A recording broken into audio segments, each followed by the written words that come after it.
and Mrs. Williamson, we're ready to go. We were ready to go.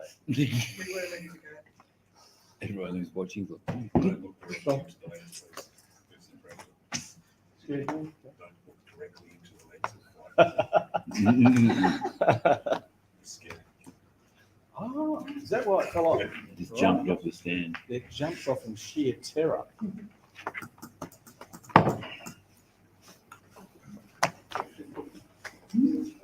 Are we ready? No, we're not ready. I've got to on this, so if it's very noisy, you just turn Are we? it. Are we ready, Mrs. Williamson? Corbo. No, in Kelberry. Hello. Hey, Tom. I'm in G'day, Councillor Tom. Langley. You're not allowed to be here yet. Yeah, that's right. Are we ready? Pretend you're not here. Oh, we can go. Oh, we can go. Righto. Good afternoon, everybody. Welcome to the December Ordinary Meeting of Council. Before we go any further, I have a motion.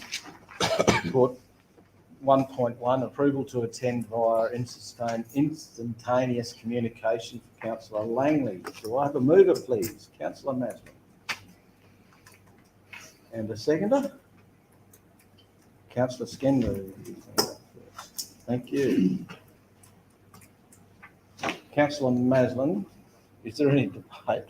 You do not wish to open the debate. Put it to the vote. All those in favour? Oh, it's unanimous. Thank you. Welcome, Councillor Langley. Thank you. And we'll move straight on to attendances. We've had a full house. There's no apologies. Declarations of interest. Item 2. We have a declaration of interest from Councillor Luke Skender on item 7.4.1. Request for tender for construction of water pipeline. The nature of the interest is impartiality, and the extent of the interest is the co-author is Councillor Skender's partner. We have Councillor Skender on item 7.4.2, RFT supply plan of operators. The nature of the interest is impartiality, and the co-author is Councillor Skender's partner. And again, we have Councillor Skender with item 7.4.4, RFT for the Seymour capping replacement. And the nature of the interest is impartiality, and the co-author is the extent of the interest being his partner. I also have an interest from Councillor Alexander Robert Fullerton, item 7.3.3. It's the item about the waiver of the fees for the ECU tax clinic. There's a financial interest in that one, and the nature of the interest is engaged as a professional staff for the ECU tax clinic, and the extent of the interest is financial. So, Councillor Fullerton, you'll be leaving the chambers for that item. Thank you very much. Public question time. There's no public to ask any questions. We do have questions taken on notice from previous meetings from Mr. Joe Everson. Councillors, do you wish for me to read that question out, or is everybody ready to be satisfied with that question? And the response is that the infringements have been issued and the jinkers have been removed. We'll move straight into confirmation of the minutes, item 4.1 for the ordinary meeting of Council 22nd of November 2022. Do I have a mover, please? Councillor Maslin. Second is Councillor Vanderleer. Thank you. Is there any questions, discussion, debate on this item, councillors? There being nothing, that is adopted unanimously. Thank you, Mrs. Hill. Announcements by the President without discussion. This will probably be very close to our last meeting before Christmas, councillors. Thank you for the past calendar year, and I hope you all really enjoy your Christmas, and same to the staff. Thank you very much, and look forward to charging on in the new year. Thank you. Presentations, petitions and memorials, there are none, so Councillor, I'll refer you to the departmental reports. Item 8.1.1, actions performed under delegated authority for the months of November and December. Mover, please, councillor Mason. Seconder, please, councillor Vanderloo. Thank you. Councillors, is there any discussion, debate, questions? There being none, that's adopted unanimously. Thank you. 7.1.2, policy manual update. Mover, please, councillor Vanderloo. Seconder, please, Excuse me. councillor Fullerton. Councillors, is there any discussion, debate, question? There being none, that's adopted unanimously. Item 7.1.3, horticultural standards implementation reference group. Now, the officer's recommendation needs a councillor name in there and a proxy for that councillor, to that councillor. So Councillor Skender's put his hand up. No, I'm asking for names first Right. because then we're going to move the motion. So Councillor Skender and Councillor Farina are both. So Councillor Skender is for the primary position. Councillor Farina is for the secondary position. Do I have a mover for that motion? Councillor Skender. And the seconder, Councillor Fullerton. Got the jump on you. Councillors, is there any questions, debate, or statement? Yeah, just very quickly, I believe you may have discussed this a little bit while or in my absence this morning in the agenda forum meeting. So I have discussed this last week, Councillor Farina and Councillor Smith, and I requested that I basically just your endorsement that I be the person to represent the council on this. There just seems to be, it could be a good thing. It also is a little bit tricky. There is potentially a lot of replication there with governing bodies doing inspections on the horticultural properties, and I just feel like the right person who goes through those audits and those inspections to be on the reference group, and I'll report back to everyone in due course. Thank you. Thank you, Councillor Skender. I'll take that as the opening of the debate. Speaking for it. Does anybody wish to speak against that motion? Is anybody, any further speakers for the motion? I'll just say thank you, Councillor Skender, for being handled. With that, we'll put it to vote. All those in favour? Aye. It's unanimous. Thank you, Mr. Shaw. Yes, all right. No worries at all. You don't want to go to sleep. So item 7.2.1, report of accounts and paid under delegated authority, 1st to 30th of November. Councillor Vanderloo moved that. Seconder? Councillor Mason.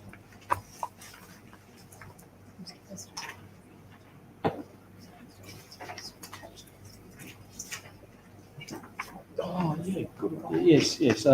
Councillors, Mrs. Selby has just reminded me that if we have the credit card statements are now added to the report, as that's got us ahead of the game on the changes that are required by the state government in the reform.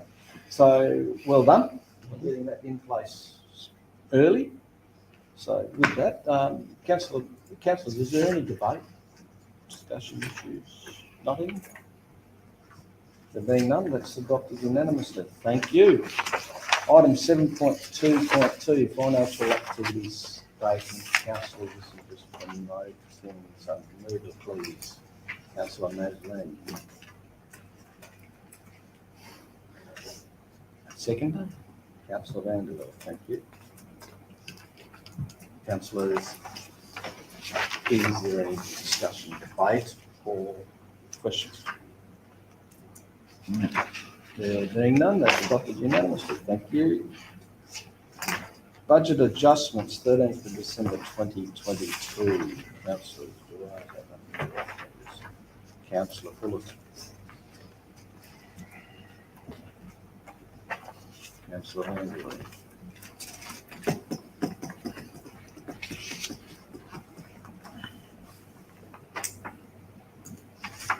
Councillors, is there any debate on this item? As mover, I'll just clarify something for the general public. I'm recording. A lot of the previous motions have been operational, reporting type motions, therefore they've been going through that in discussion. But here is probably worthwhile an explanation. In a normal course of business by any ordinary commercial system corporation, a budget would be set and we kind of hope that the revenue comes in and we try and limit ourselves to the expenditure. But here in this instance, it's slightly different. The local government staff are required to adhere to the budgets fairly rigidly. So what we've kind of done here is we've said, okay, go and purchase $1 million worth of sheep. And that's been done, and that's in our budget.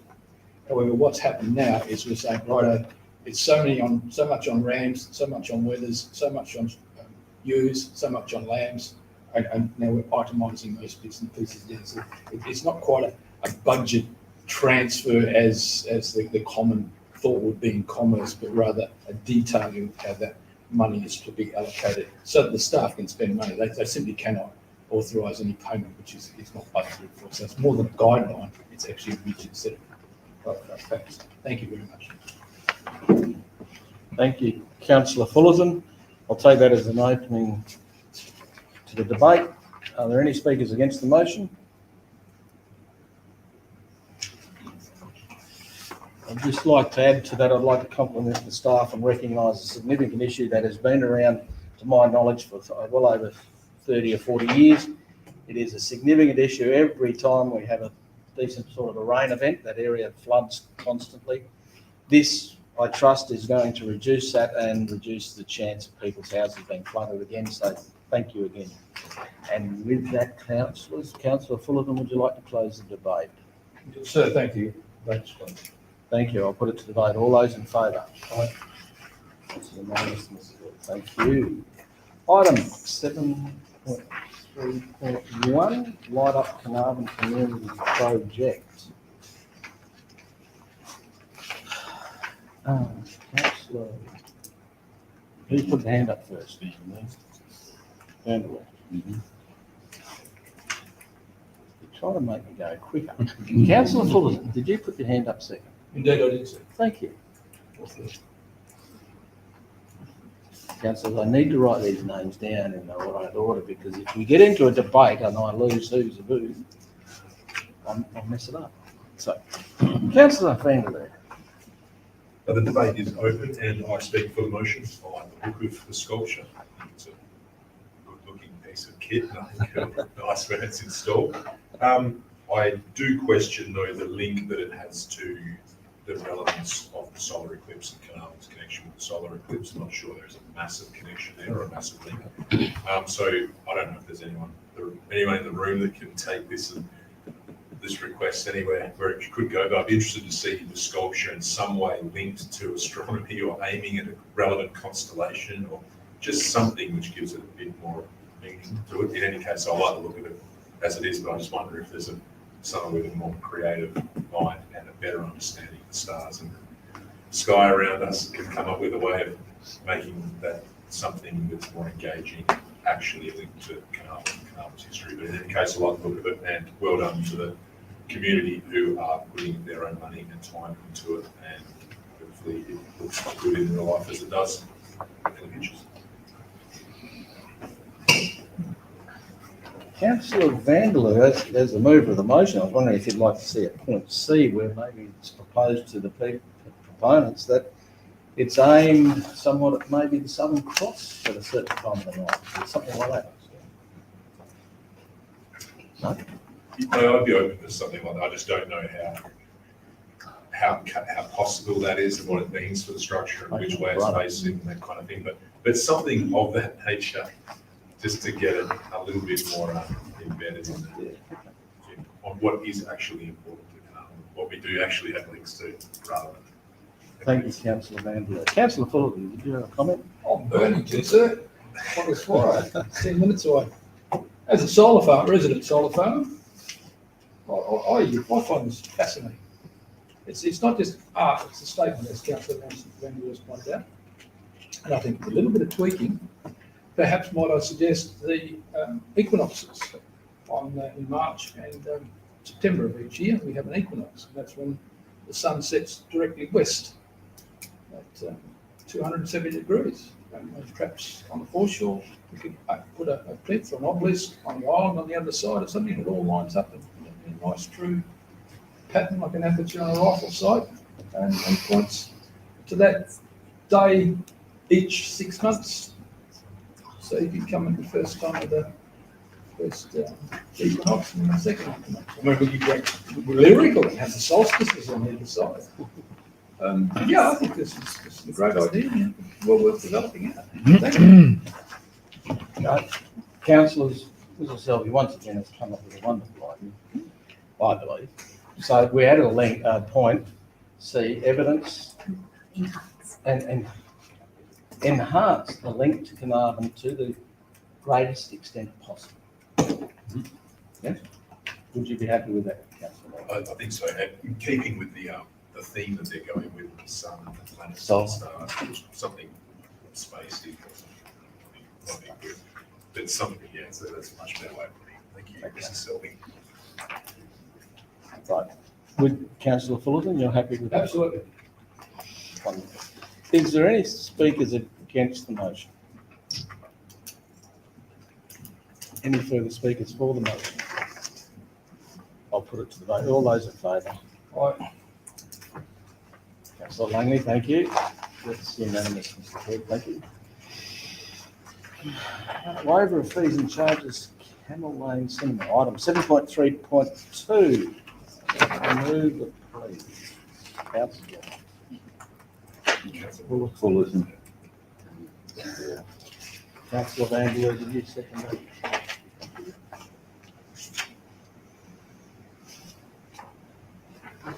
Councillor Fullerton.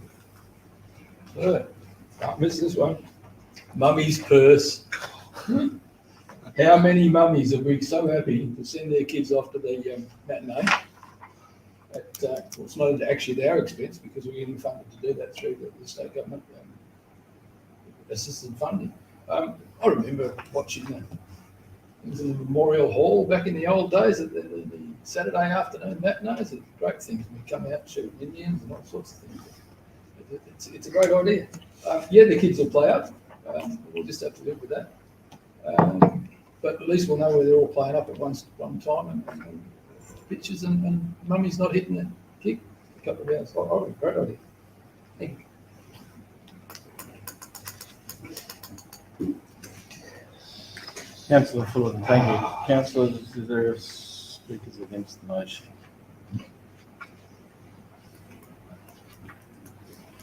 Any further speakers for the motion? All those in favour?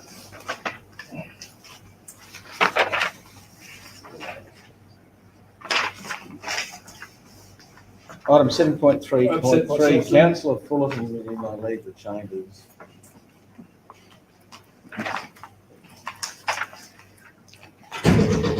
I take it you've got your hand up to vote. Yep. Thank you. Second, please, Councillor Vanderlei.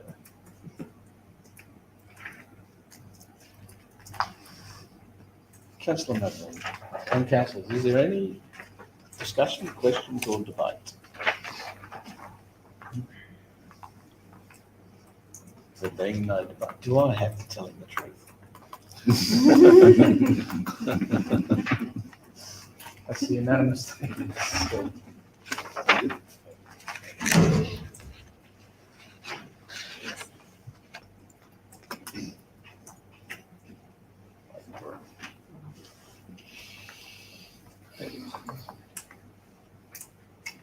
Councillor Fullerton, fortunately, the officer's recommendation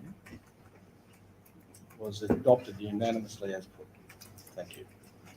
Item 7.4.1, construction of water pipeline and upgrade of pump station. Councillors, this has two parts, but they're both by simple majority. Councillor Skender, you have an impartial alibi, you'll find to stay. So there's two parts. Is council comfortable to On block. move both parts at the same time? Councillor Vanderwerf, thank I'll you. second it, yeah. Councillor Matthews, second. Councillors, is there any discussion, questions or debate on one block? Mm. You happy? So that was just to move it on block, Yes, and now we go to the. yes. Don't have to? Good. Okay. Mhm. I did it with you. Yeah, sure. That's adopted. Happy? Super.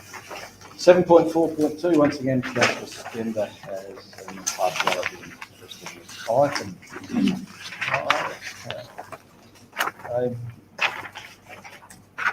Mover, we'll do these separate, councillors. One has an absolute majority. So officer's recommendation, part one, councillors. Do I have a mover, please?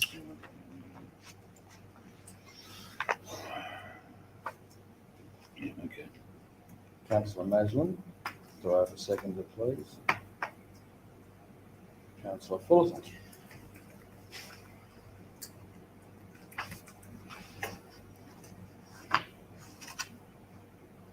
Councillors, before we go any further, I'd like to add a dot point to part one.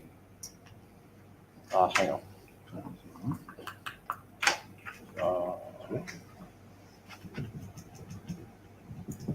No, sorry, I'll do it in the third one. So, is there any debate on part one? Councillor?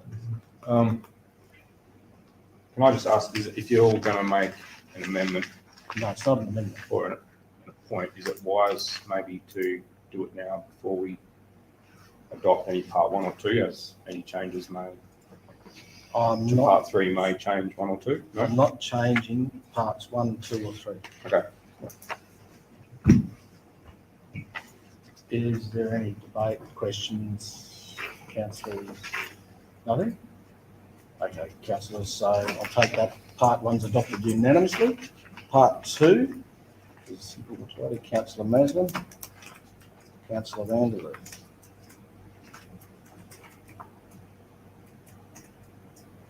Councillors, is there any questions, discussion, debate on that?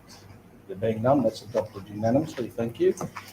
Offers recommendation 3, which is absolute majority. Councillor Maslin,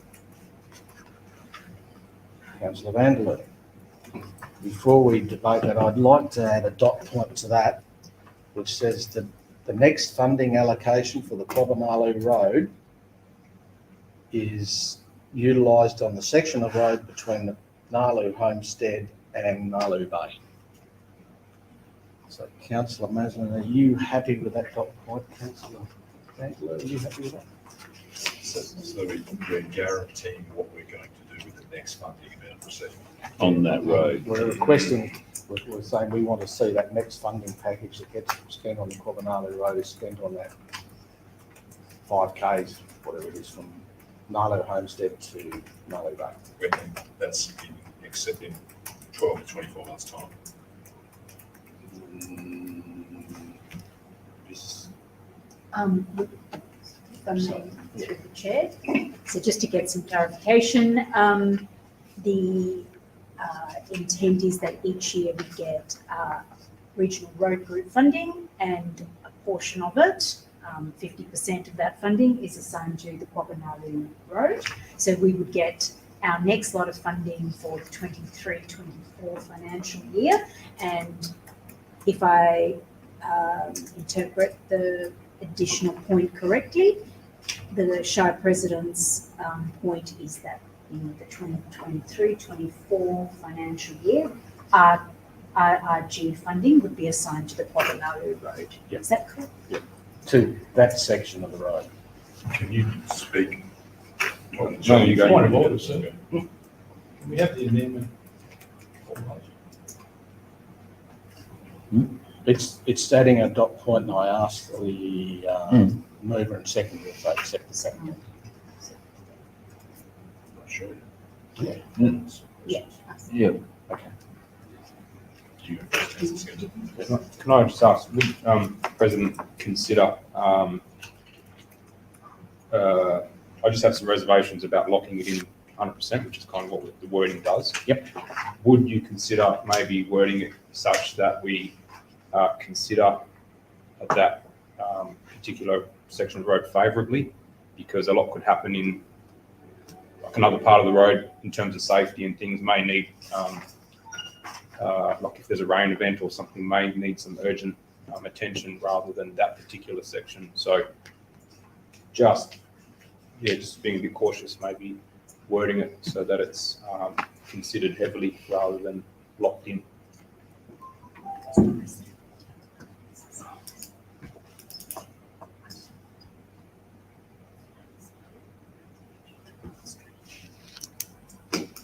Okay, so I think it might be an idea if we suspend standing orders further.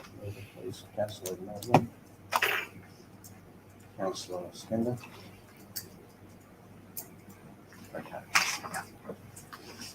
So I suppose before we say anything else, it might be an idea if I tell you why I put forward that dot point and what the reasons why. Yeah, apologies if I missed it in the. No, I didn't bring it up this morning because I was still trying to get my head around a couple of things. So the main reasons being, I cannot remember that section of road having maintenance done. It's also the busiest section of road between here and Narraloo Homestead. It has the traffic from the people that actually go to Narraloo and stay there, going backwards and forwards on a daily basis sometimes, lots of boats. It has traffic from the 3 Mile Camp doing the same thing. It has traffic from Red Bluff. It has traffic from Cobber. It has traffic from Carnarvon on a daily basis going up there. It is the one section of the road that is consistently used the most. And right at this point in time, and for some time, it is also the worst section of the road. So when it comes to maintenance, it's probably at least 18 years without maintenance at all. It might have had a light skim sometime with the grader, but I can't remember when. I don't remember seeing it or hearing it being done. There's a reputational damage with this. The amount of people going over that road and seeing that road and coming back and complaining about it.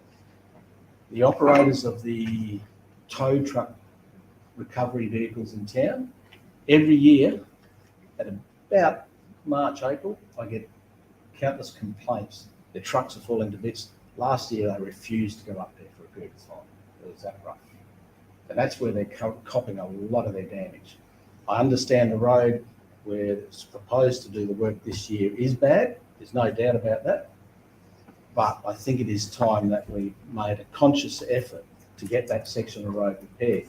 The other thing is we've opened the Narraloo-Warra track, and that has also increased the traffic on that section of road. So it would be unconscionable of us not to put some maintenance on that part of the road.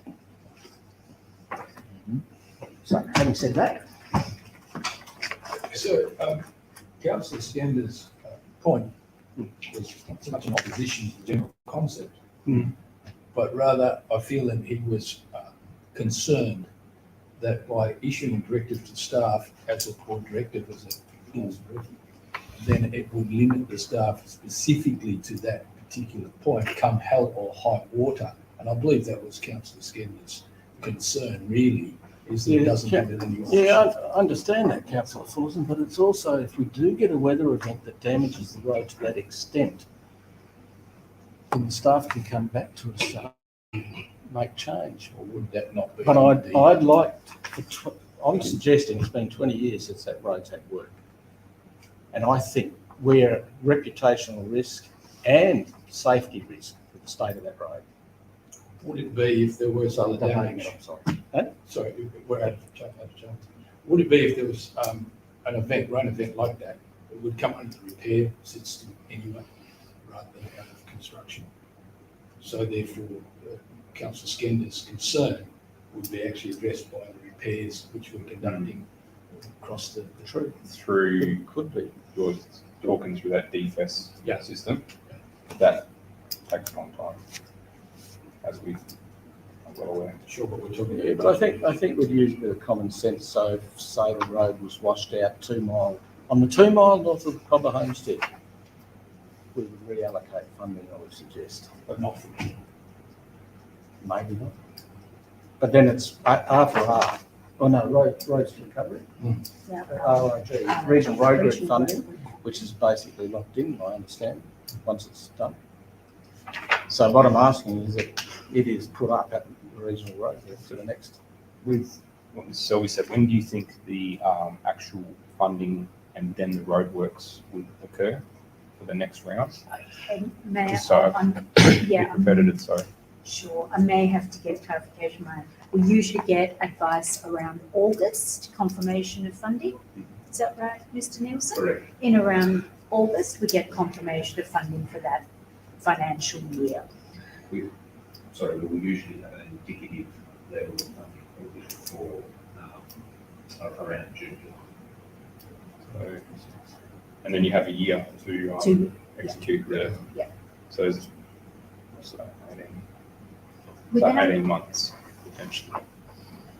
obviously very mindful of, So, entering, I certainly don't want this to be perceived that I'm entering into a debate, but I wondered if perhaps councillors may consider a dot point that says prioritise this section of road in the road policy and strategy we're developing January. in January.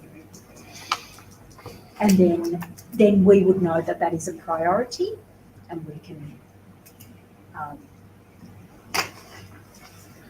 I don't, that was, I've written here, my interpretation was to be focused on the 3 mile to Narlee Bay No, it's Gnarly. Narlee Homestead to Narlee, no. north of Homestead only. Road. But to be focused. We're simply focusing expenditure on that. Creating priority. so I suppose in the past, the time I've been here, we weren't aware that that was an area that council wanted to focus some attention.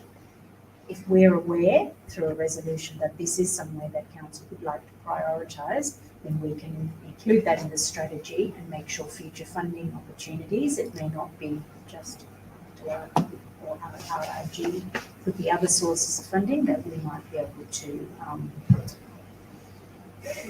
Address it. address the concerns. Like this motion is talking about 122,000. No, the additional dot point that the SHARP president is referring to is not the 122, that's subsequent potential funding rounds. It's saying whatever next money comes in for that road as it gets spent on that section, effectively. That's all I'm saying.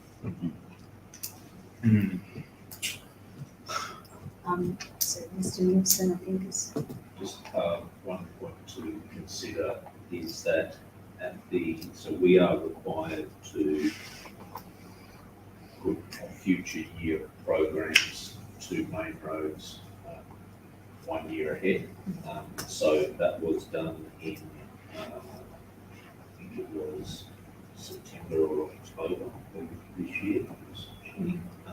So at the 27th of September meeting, council resolved for the 23-24 with the final budget allocation to be determined through the budget process. For Cobbanalu Road, it was reshaped formation and drainage to achieve consistent type 3 standard and resheet to achieve 7 metre pavement from SLK 0 to 9. So that's from the start of the road to the first a section there for the first 10 kilometres. The partial reasoning for that is that you have, so sorry, I'm not sure where that puts you in terms of rescinding a previous motion perhaps.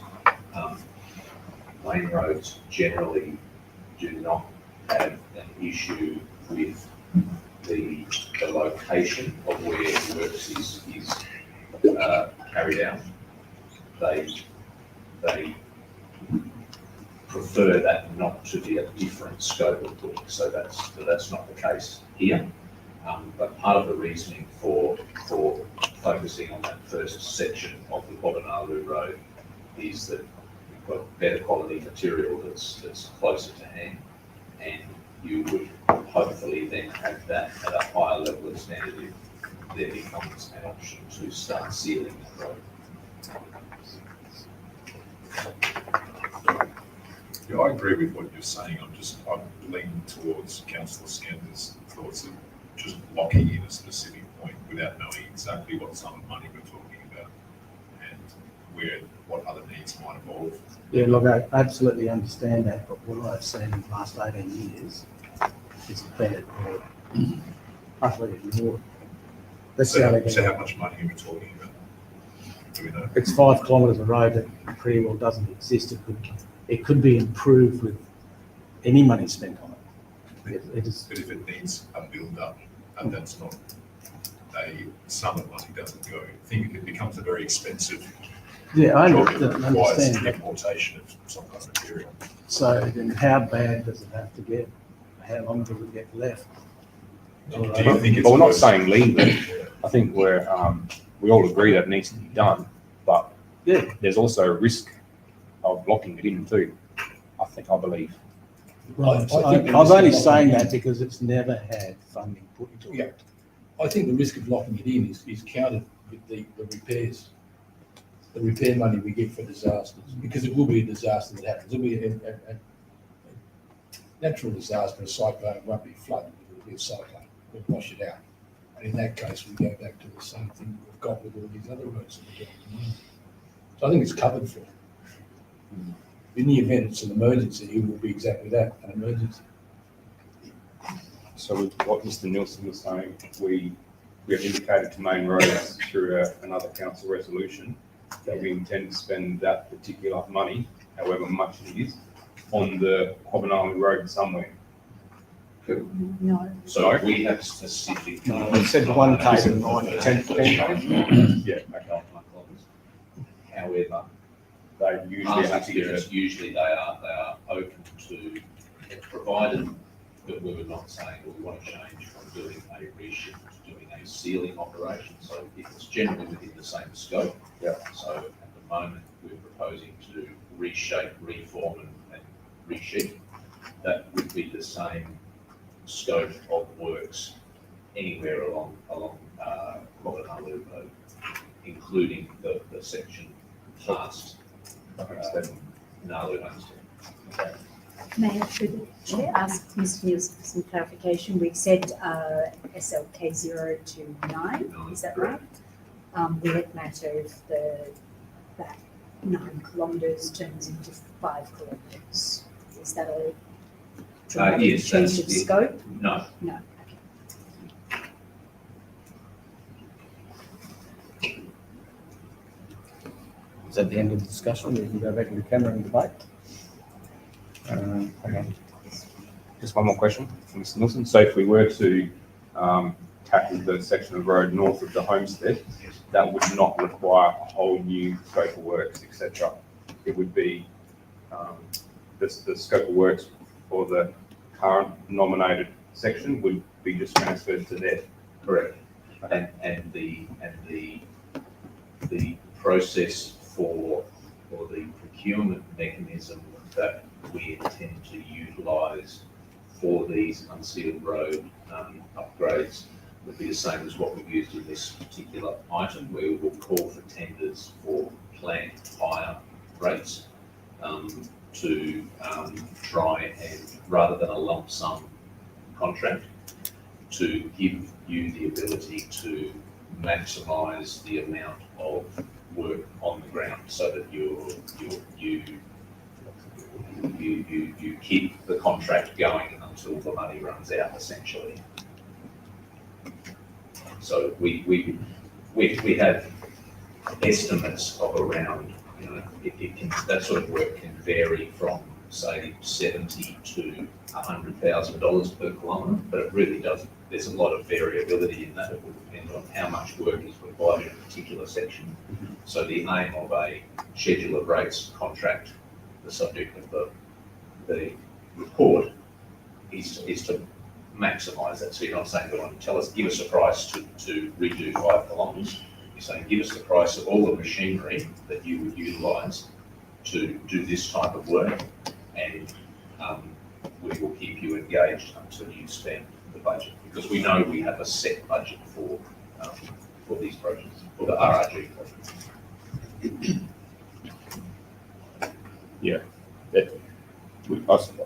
When I said before about there's potential weather damage to the road, there's also a huge amount of traffic that could potentially be there in April for the eclipse as well. So there's going to be maybe a lot of wear and tear and blowouts as well. So There'll also be a huge, from my understanding of the operation on that road, there'll also be quite an amount of traffic between, say, Red Bluff and Narleigh Homestead, where I think the water will be sourced.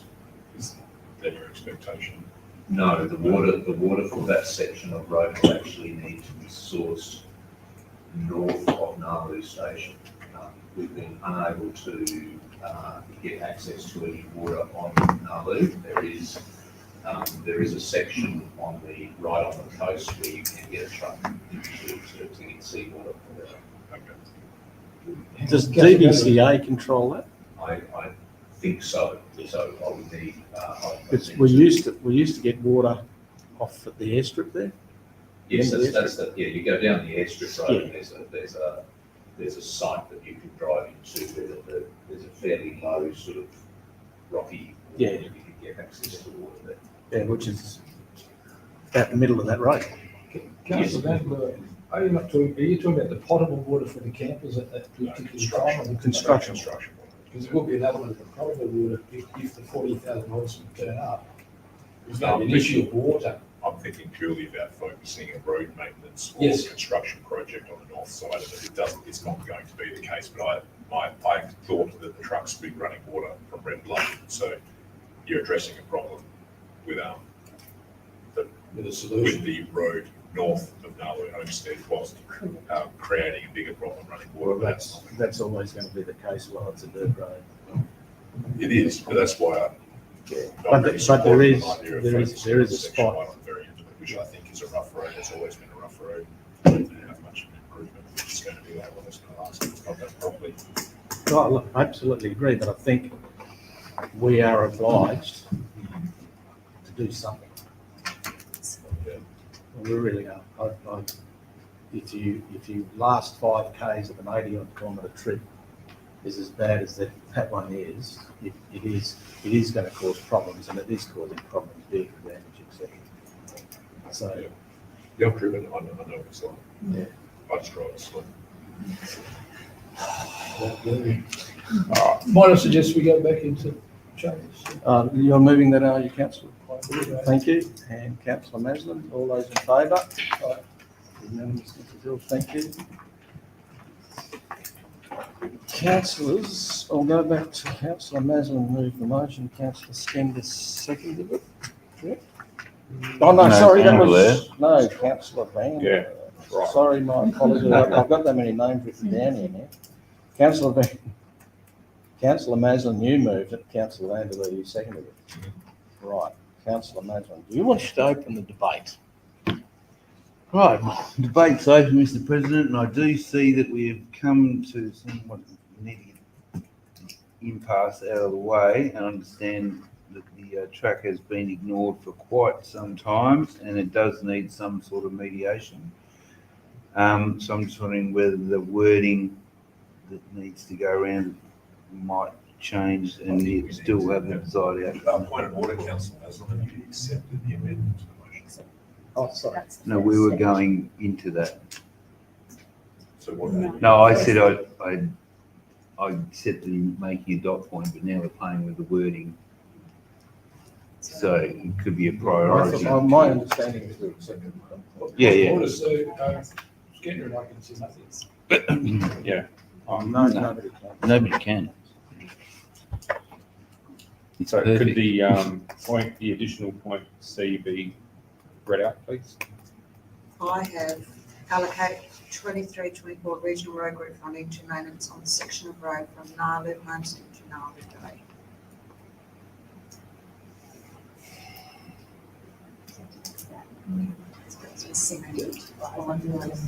Yes, yes. When we bring it to. Can, Suspend this thing. Was that Stand up concession? and we'll get back. sorry, I'll let you. No, no. So councillor Maslin, you've opened it, the speaker's against it. Has councillor Maslin accepted your amendment to the motion? Not yet. We were talking, I said, I thought you accepted had. the dot point, yeah, accepted the dot point to go in. It's not an amendment, it's a dot point added to the motion. So it's an amendment. Yeah, I'm trying to work out whether I'm accepting or not accepting, and it looks like I'm accepting, well, I'm being asked to accept point C, which reads allocated 23-24 RRG funding to the maintenance on a section of road from Narloop Homestead to Narloop Bay. So we're committing the expenditure that we received in that year to that section of road. For that road. Can I make a suggestion? Yep. Just to give councillors an option on what, if councillor Vanderbilt would like to, he could accept the amendment as a seconder, and then I could move a foreshadowed motion, which is the officer's original recommendation 3, just to give councillors here an option if they'd like to go with an amended motion or or the original motion. So, Councillor, Can I point out that are we only, the regional road group funding, only 50% of that funding is used for the Narloop Proper Road, is that correct? correct. So we're not, are we only designating 50% of that funding or all of that funding? No. The usual allocation. Usual allocation, yeah, but just that wording says that funding, yeah, that's all I wanted to clarify.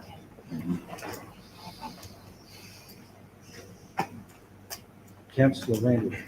I accept the motion amendment with councillor Scanlon's yeah, so can I please foreshadow? the Yes. officer's So original you're recommendation foreshadowing 3? the officer's recommendation as it's put, without the dot point. Yes. Okay, thank you. So, councillors, once again, councillor Maslin, you have opened debate. Did you finish? No. Okay, would you like to finish opening the debate, councillor? Thank you. And I've listened to the regular officers in charge. Yes, we have committed that amount of money to the section of that road to form it up and to get it up to hopefully to be the standard of what you'd like just before you put blacktop on it or bitumise it. I think that's probably a little way off yet, just a little bit. So really, the road at this point in time, and I know things can change with roads, believe me, I'm quite well aware of that, but it's in the best nick it's been in a very, very long time. And that section of the road between Narloop Bay and the Homestead is probably in the worst condition it's ever been. So really all we're doing is allocating the money that we'd already sort of agreed to spend on that road from one section to another and making that a priority. So therefore, I urge you to support the recommendation. Thank you, councillor Maslin. Are there any speakers against the motion?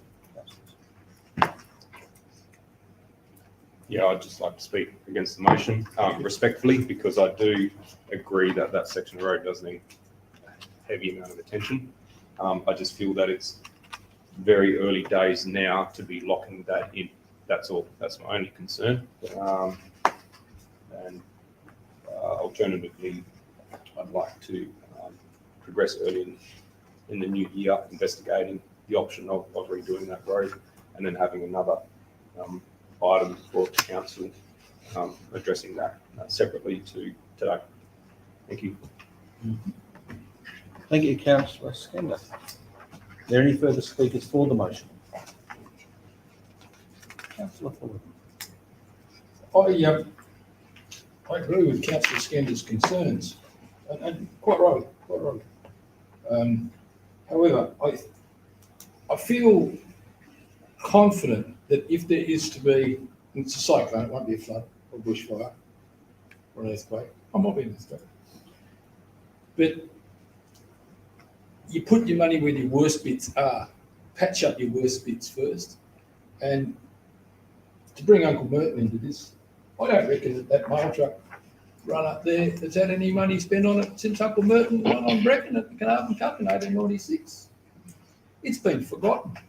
It has long been forgotten, and I strongly support President Smith's concept that we can direct the focus on that, fix up the worst bit, because that road will be hammered, and it's hammered, and it was hammered 1926, 100 years ago. We can direct staff to do that, and I very strongly believe that if there's to be an adverse event along the road breaching, it will be dealt with by other means. So therefore, with that in mind, I strongly support this motion. Councillor Fullerton, speakers against the motion? Any further? Any further speakers for the motion? Yeah, I'll speak for the motion, and we had the vote 5 minutes ago. I probably would have voted a different way, but Councillor Fullerton basically summed up where my thoughts on this have gone, and we'll focus on the worst bits first. In the event there is unforeseeable issues, I think we can deal with them as and when they arise. But let's target bad spots and go from there. Thank you, Councillor. Councillor Maslin, would you like to close the debate? Debate's closed. President, put it to the vote. I'll put it to the vote. All those in favour? All those against? One. Councillor. You voted for. Yeah, thank you. I didn't see. Thank you. Thank you. Thank you for the debate items. And I apologise because I hadn't made up my mind until the last minute. So, sorry. Is that my persuasive ability of oratory that's been used to? It was Uncle Merton got it over the line. No. Doing this at the last minute because I was going to go something totally different. Which this is all shop. Yes. How we do this. Item 7.4.3, sale of Weybridge building at the Browns Range waste site. Councillor Maslin, you're very quick getting your hand up. Thank you. Seconder, please. Councillor Vanderleer. Councillors, is there any debate? Not on this one. Nothing on this one. Thank you, councillors. That's adopted unanimously. Councillors, item 7.4.4. So I have a mover and a second. A mover, please. Councillor Skender, sorry, has an interest as well of impartiality. Thank you. Councillor Fullerton, are you moving this motion? Question in the first instance, sir, might I move this is on block? It's all 3 recommendations. It's a majority. And one vote. Yeah, so we move part 1, 2 and 3 together. Everybody's happy with that? Thank you. So are you moving it? Indeed. Thank you. Seconder, please. Councillor Vanderleer. Councillors, is there any debate on this? Yes, sir. A question, if I may, through Mr. Selby, probably specifically to Mr. Nielsen, but it's Mr. Selby. It's two parts of the question. What is the cost of the façade wall cathodic protection by estimate, by best guess, by whatever? But something in the ballpark. What's the wall cathodic protection going to cost us? And second question, the second part of that is, how does it benefit us, or how does it work?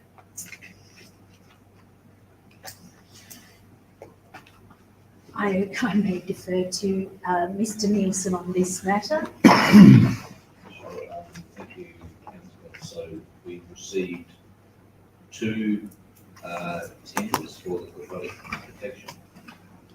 The lowest tender was in the order of $1.2 million. The Sorry, Mr. Nielsen, could you mind just coming up so that Yeah. seen and heard?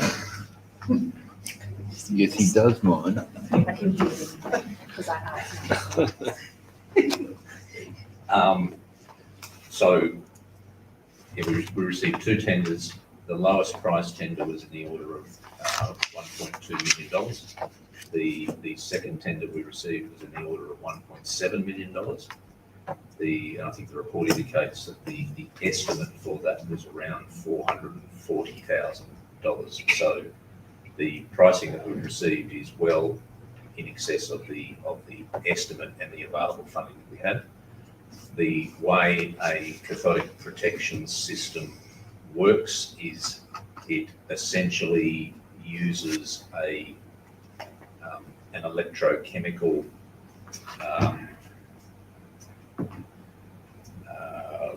characteristics of different metals, and by placing an aluminium anode onto the steel wall, the aluminium anode will corrode in preference to the steel wall. So they're referred to as a sacrificial anode. So the aluminium will corrode and the steel will not. That will only occur for, and checking the reports from our consultants on this, it will only be effective for the steel that is located basically below about the mid-tide level. It doesn't provide any corrosion protection for the steel above the mid-tide level. Also, looking at the report that was done in 2020 by our consultants, where they did quite an exhaustive series of thickness testing for the wall, where the most loss in steel has occurred is in what is called the splash zone. So that's sort of just above the high water mark. The least amount of corrosion that has occurred is right at the top of the sheet pile, and also down below to the ground, underwater ground level, for want of a better word. It's obviously not possible to measure the thickness of the steel below the ground level. That typically, as I understand it, that area is basically free from oxygen and doesn't corrode to the same sort of level as steel in water or in air. But advice from the consultants the other day was that the sacrificial anode system will still provide some protection for that steel work that is below the ground level underwater. Hope that answers the question. Thank you. That's it? No, don't go too far. I've got a question. Okay, councillor Mason? Oh, sorry, Mr. Nielsen, you might want to stay there. What's in your best guesstimate the life expectancy if we do nothing of the current wall at the moment, as opposed to spending all this money on cathodic protection? Is it going to give us another 5 years or another 10 years? What, bang for the buck? What are we going to get for it if we go ahead with it? So it's very difficult to make a definitive answer on that. Yeah. However, MP Rogers addressed that in their report, and they give a range of 5 to 15 years. That's with the maintenance of the current coating system that's on the wall. That was 3 years ago. That was in 2020. And then if we put cathodic protection on there, or is it with cathodic? Does leave it as is, we get Yep. 5 to 15, Yes. and then we put the cathodic protection on there? I don't recall seeing that in the report. Sorry to butt in, but I think based on what you're saying, the section that cathodic protection protects is actually not going to be the section that fails first. Doesn't appear to be. However, councillors should note that the critical thickness section for the wall is not above the ground level of where the sheet pile actually goes into the ground. So structurally speaking, the critical section of the wall is actually some depth below the ground. And if I recall correctly from the reports, the thickness of steel that's required up above that level is actually quite thin. And the I think the minimum that they said that the report says is that the minimum that you would want to see there is 4 millimeters, although the actual structural calculations is less than that. So the critical, the area that the thickness, you want the best thickness and the least amount of corrosion is the stuff that's actually below the ground level. Which is not affected by the cathodic protection. No, it does provide some level of protection for It does. because it's below the water line, basically. So it will be, but the difference with that section of the wall is it's already in a very, very low oxygen environment anyway. So the rate of corrosion in there will be a lot less than what it will be in the water, in the section underwater. So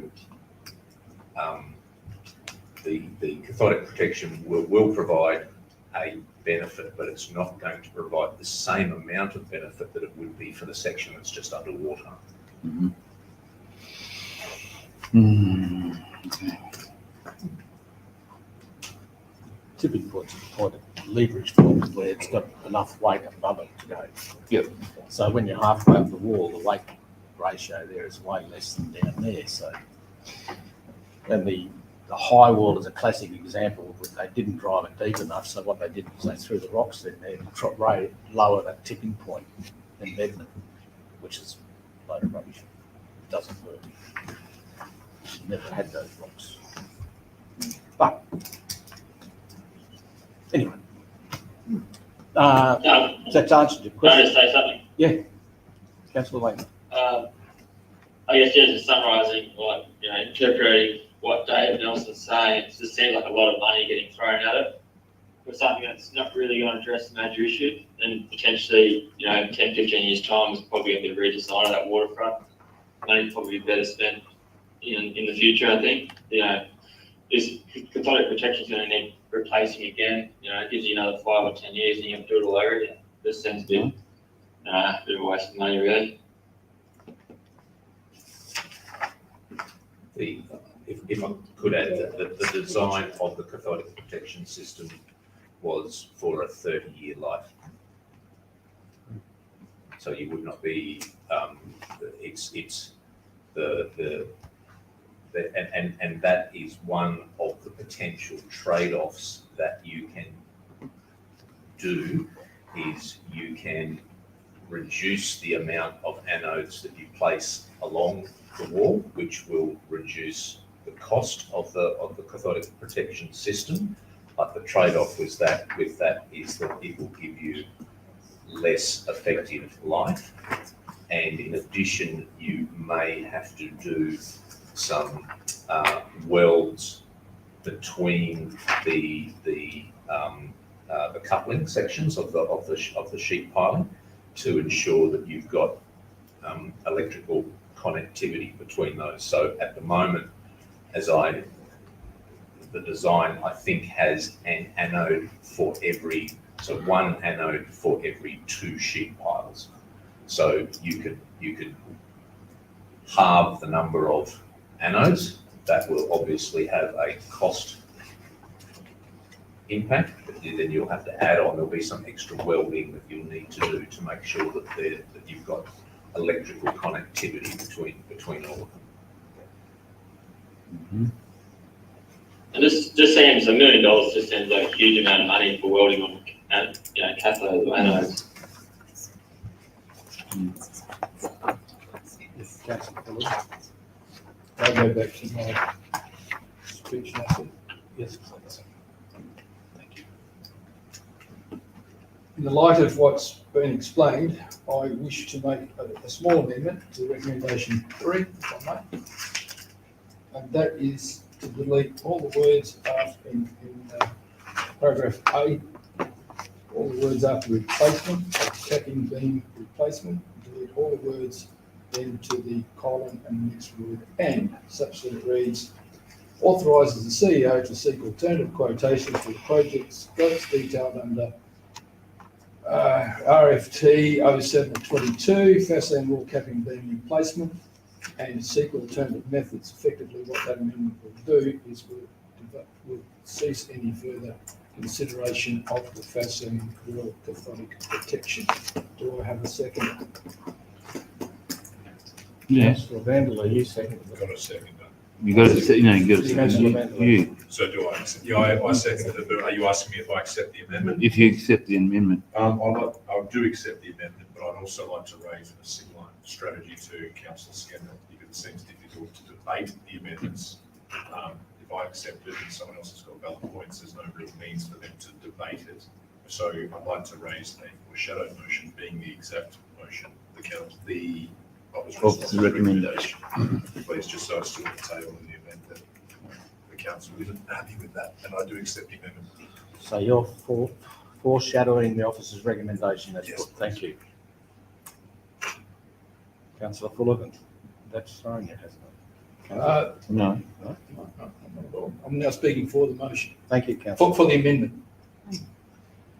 It is my considered belief, and I have to point out that I'm a professor of taxation law, not an engineering PhD, and therefore I'm relying on common sense, good logic, and hopefully a little bit of basic science. That it appears to me that well over $1 million, and knowing the way that things go, that 1.1 is going to become 1.2, 1.5, and not any more further bids, to absolutely put out just about nothing. Now, I've got to tell you, I can do a lot more with that 1.5, 1.2, 1 point whatever $1 million. Perhaps it could go to a Narlee Bay Road than to put money into flogging a dead horse, if I can put it that way. And therefore, I believe this is the end of the argument as to the Fairlane wall cathodic protection, and the staff are relieved of burden. The burden is placed in the chamber where that decision should be made. Thank you. Thank you, councillor Fullerton. Councillor, is there any speakers against the motion? I'm not speaking against it, but would like to ask a question regarding the budget and the saving. Is this funded from reserves? LRCI funding, this one's from COVID money. COVID money. Phase two. Okay, so it is actually, there is an element of flexibility with it. If it doesn't get spent on this, it can be spent on something else. There's a variation. timeline, Mr. Yeah. So going through the chair, we'd have to submit a variation. And reassign the funding to the capping wall once we've got the quotes.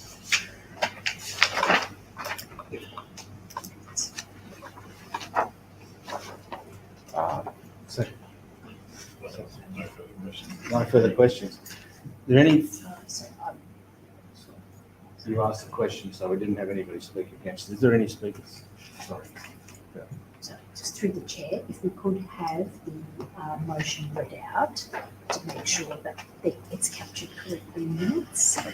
So would you read? So I've got part A, authorise the CEO to seek alternate quotations for the project scopes detailed under RFG 07/2022, the Seymour capping beam replacement, cross out the rest and put and seek alternative methods. Right.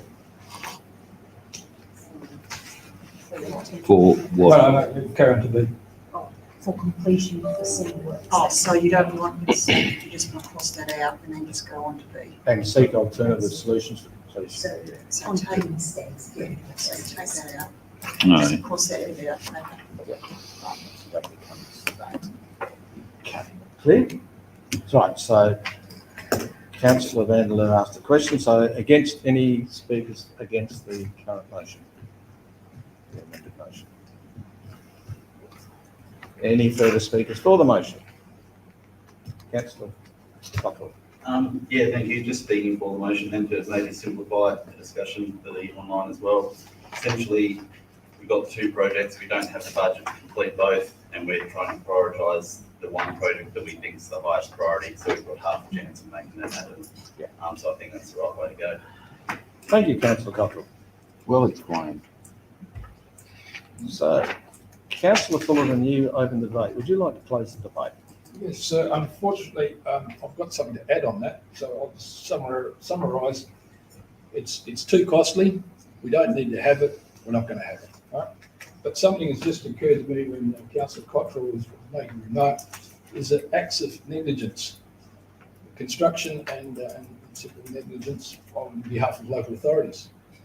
And I'm thinking somebody, the wrong person, I used to use Angela Merkel's granddaughter, perhaps it's somebody, Joe Biden's great-granddaughter, is walking along the Fascine wall, puts a foot on the bit of cap, the cap crumbles, she falls into the water, and we are faced with a phenomenal damages bill.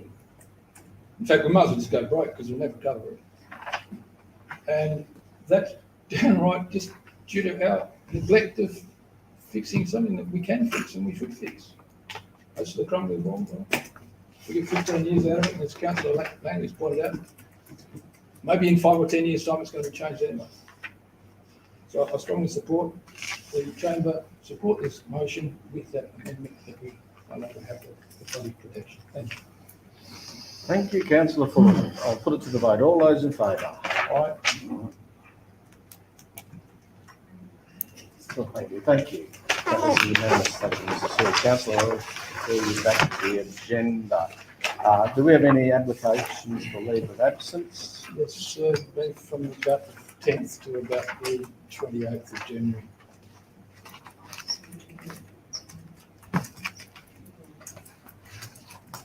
Right, that would move it. Anderson, or-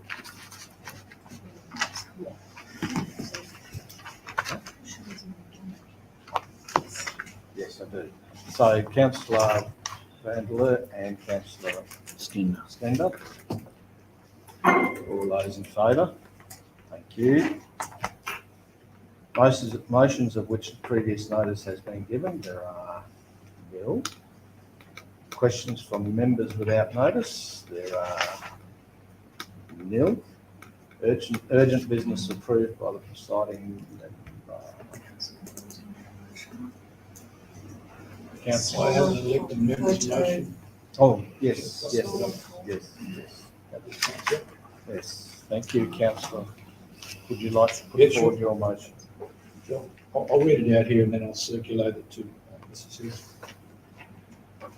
That council resolves to direct the CEO to A, conduct a feasibility study and obtain quotes into the construction of a solar photovoltaic roof-mounted system on the Civic Centre roof to augment the proposed electric vehicle charging station to be installed by Horizon Power at the same site as approved by council at the November ordinary council meeting.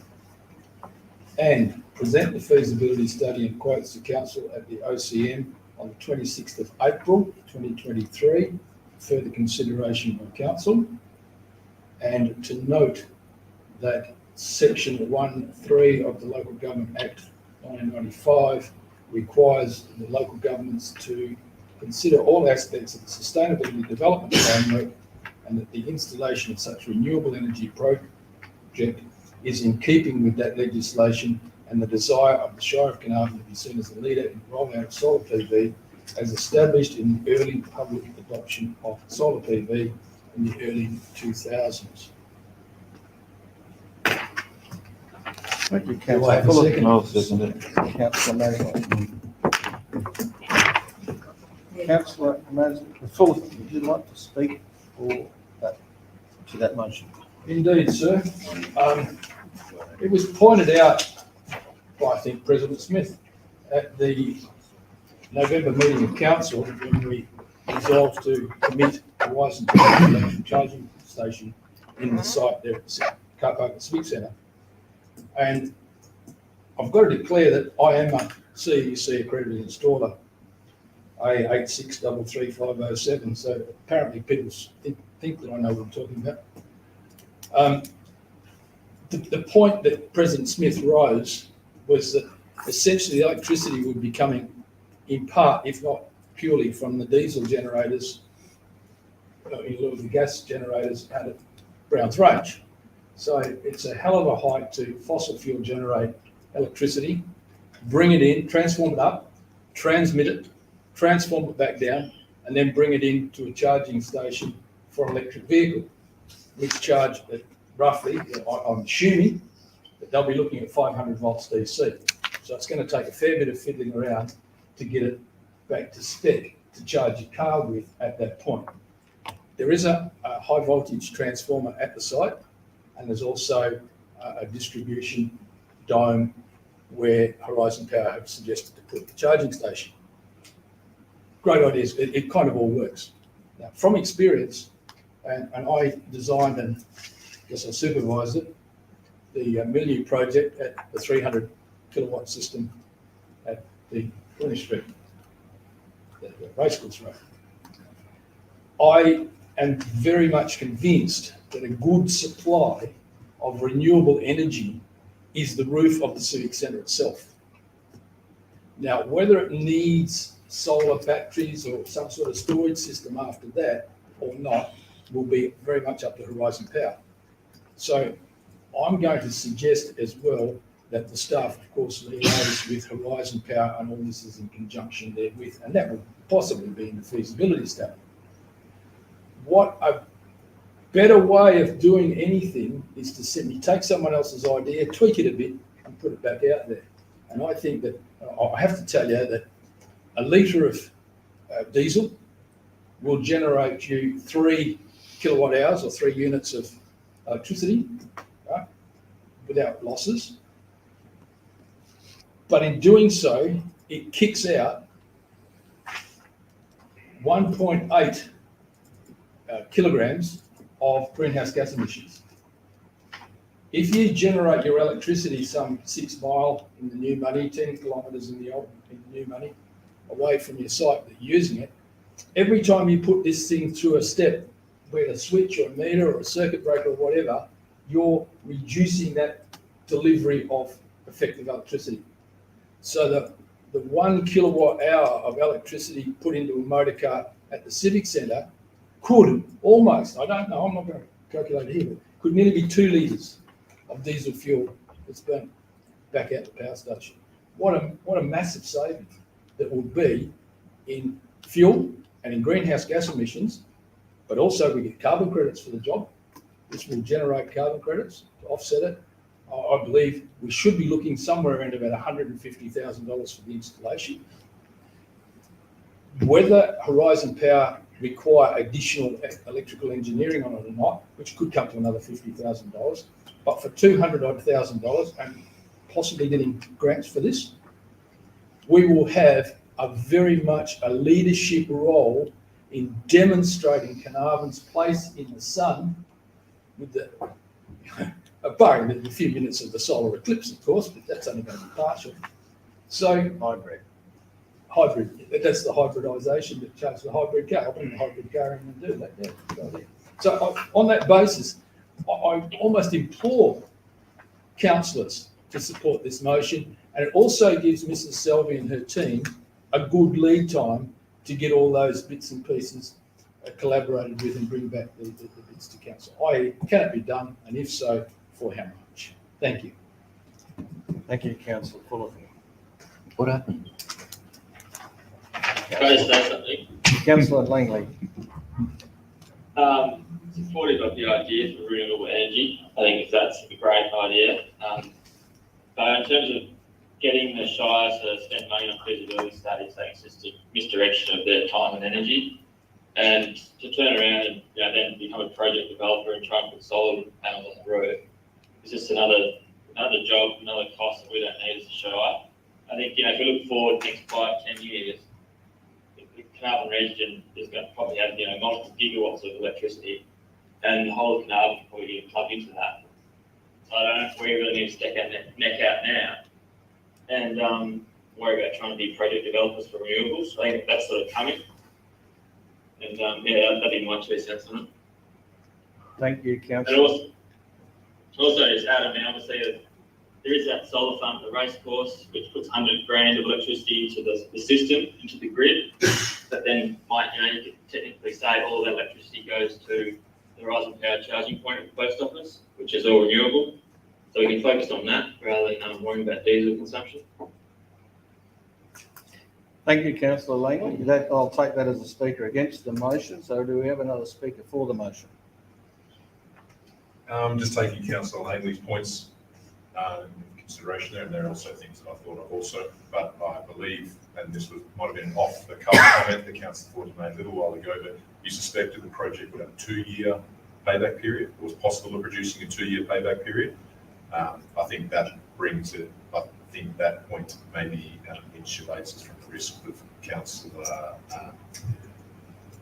Langley is referring to, where we are like the first adopters and incurring a lot of expenditure at a lot of cost. I think there's a good possibility there based on that suspicion that it could have a 2-year payback period that we will wind up ahead with something that's worth it. Thank you. Any further speakers against the motion? Any further speakers for the motion? Councillor Fullerton, would you like to close the debate? Thank you, sir. And And thank you Councillor- don't have 5 minutes, councillor Fullerton. You don't have 3 minutes. Thank you. Thank you, councillor Langley, for your points. They're graciously accepted. By the way, I'm still a shareholder in that Milieu project, and you're right, it's about 120 grand a year. Thank you, councillor, so much for your kind consideration. And I once again ask you to debate it. Yes, the return on revenue is quite high. And by the way, we could use the electricity ourselves in the city centre. Thank you, councillor Fullerton. With that, I'll put it to the vote. All those in favour? Aye. All those against? Councillor Langley, 1-7, thank you, Mr. Phil. Councillors, matters for which the meeting will be closed to the public, there are none.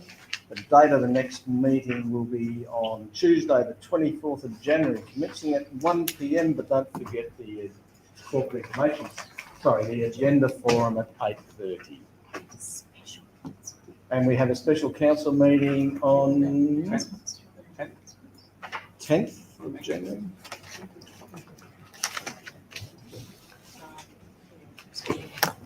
So it's approximately the 10th.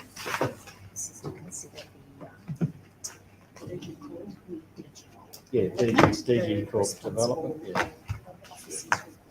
Yeah, and something else.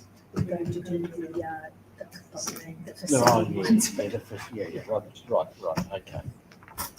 All good. With that, councillors, meeting's closed. Thank you very much.